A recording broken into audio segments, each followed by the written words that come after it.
Alrighty, so today we're going to be working on my RX7. It's a GXL 1988, the last year of the S4 chassis.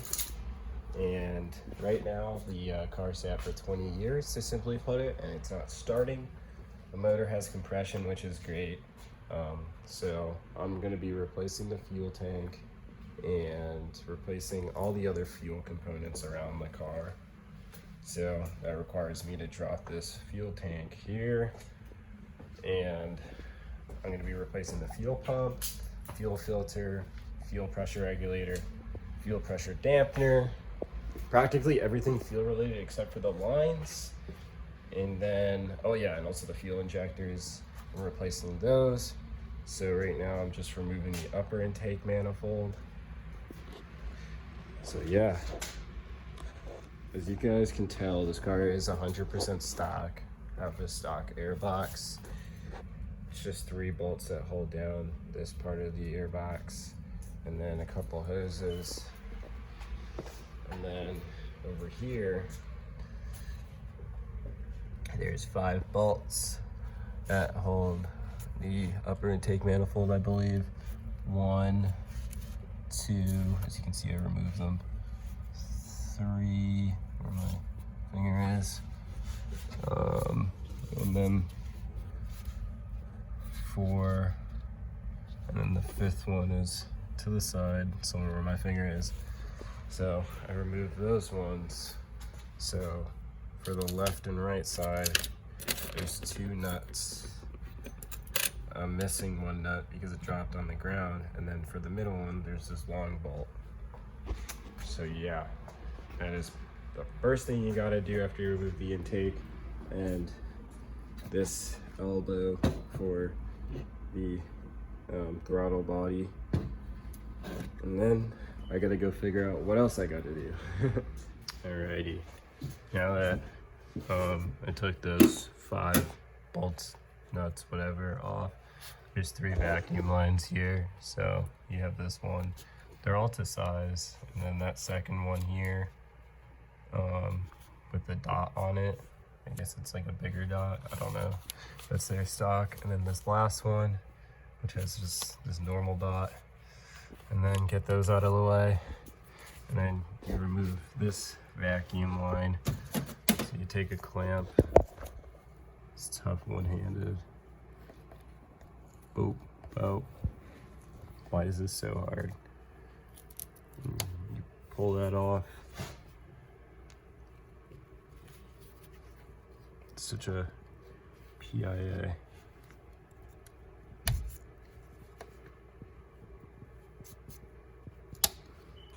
Yeah, I'm gonna try to pull this off. I don't even want to record that. Alrighty, now that you take off 1 bracket, or this 1 bolt, and it will look kind of big like this.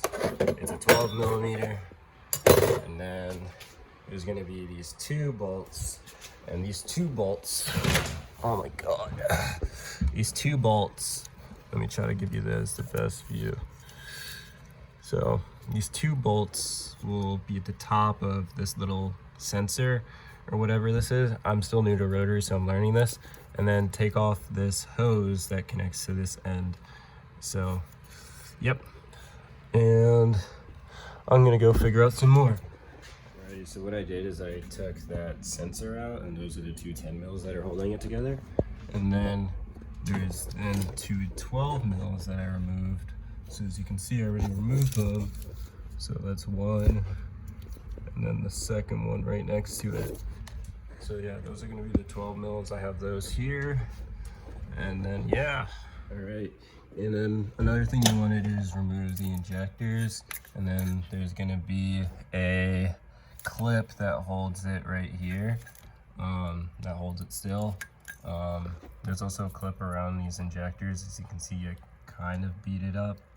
It's really tough, but whatever, it's not the end of the world. Then there's a vacuum line here that you want to disconnect. And yeah, that's that. Not sure if there's anything else, but I'm just gonna keep looking. That's a piece of injector right here. Rip. The throttle position sensor plug. It's this white plug here. And yeah, obviously this is on the passenger side if you're in the US. So yep, after you've done that, there's gonna be this pin by your OMP rod. You wanna remove that pin. I don't wanna do it with one hand because I don't wanna lose that. And then there's gonna be this connector. Disconnect that too. Actually, I think this is the one for the throttle, whatever. I think so. Yeah, I didn't even have, I didn't have to remove this one, so I could put this back in. And then remove this throttle one. This is for the throttle position sensor or something. So yeah, remove that, and then remove the OMP controller pin rod thingy. That OMP rod over here, I just pulled it out, and let me show you for a closer look up. So that's the little pin. You want to pinch it out, and then it has a washer in it. Don't want to lose these because I bet they're hard to find. I bet they are, and I don't want to go through that. Although you could probably go to Home Depot or Lowe's, but still a pain in the butt. So yep, that's how you remove that. And then also, I removed that throttle position sensor thing that goes here. So I removed that. All right, and then there's a vacuum line here. Pull that out. Vacuum line kind of routes somewhere around this. Tuck that away. So yeah, remove that. There's probably more vacuum lines I had to remove, but I'm gonna try to see if I can get the upper intake manifold to separate from the lower one. I'm gonna use a hammer and this and see how that goes. So I'm starting to get good with these connectors and these clips and all that, and not breaking them, which is awesome. But you remove this, and if you realize, you can actually start to lift the upper intake manifold. So there's probably a couple more connectors and vacuum lines I'm probably gonna have to take care of. So let me take a dig into that. Just from some common sense sake stuff, there was a vacuum hose on the fuel pressure regulator, I think, and then one underneath here. And I think there's supposed to be fuel in there. There is no fuel in there. Wow. Wow. So yeah, I removed those. Let's see how this goes. Hopefully it goes swell. The oil cap for reference. You want to remove this vacuum line, and then you want to remove that connector with the green and the black. Let's see if we have luck.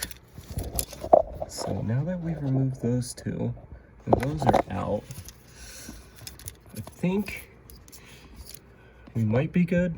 But again, this is a step-by-step tutorial because there's none on YouTube. So I'm gonna help you boys and girls and gals and whatever you identify as out. And this is gonna be fun because we're gonna do an emissions delete. We're gonna do brand new fuel injectors and everything, and we're gonna repaint this. This is gonna be awesome. This thing's gonna rip. We're gonna do the spark plugs. We're gonna do everything. We're gonna make rotaries great again because people are sleeping on them. All right, let me get back to on the back of the dynamic chamber. This is apparently what this is called. I'm learning. There's two vacuum hoses. These two. You see them? Just remove them. Two of them. So let's see if I can get a good view, but you get the point. You remove them, and just so you see where they go, the top one and the bottom one, there's like this little metal one, so that bottom one goes to the metal one here that has this bend. But yeah, it's a nice reference, I guess. Behind the intake manifold, you see this green plug, that's the O2 sensor. You want to remove that, and then you also want to remove this hose right here. That is a coolant hose, and then yeah, so remove that, and I think there's another coolant hose, but we'll find it. All right, so I guess to make it easier, I took this off, and I'll show you how to do that. That connected like this, and there was two bolts holding it together. So there were 10 millimeters, one here and one there. So I'm just gonna keep that, and I'm gonna re-screw this back into where I found it, which was here. So just for organization, so I don't lose anything. And yeah, so that's how that goes.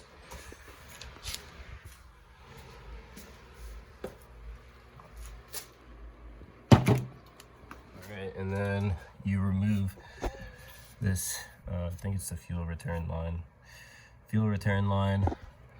and you got to remove the throttle cable. There's a little clip that goes in here. You got to be careful. It dropped on the ground, and then you can yank this out.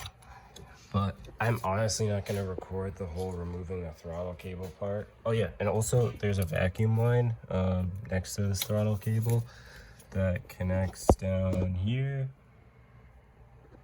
So just take that off, and then that comes off, and then you want to pull the throttle cable.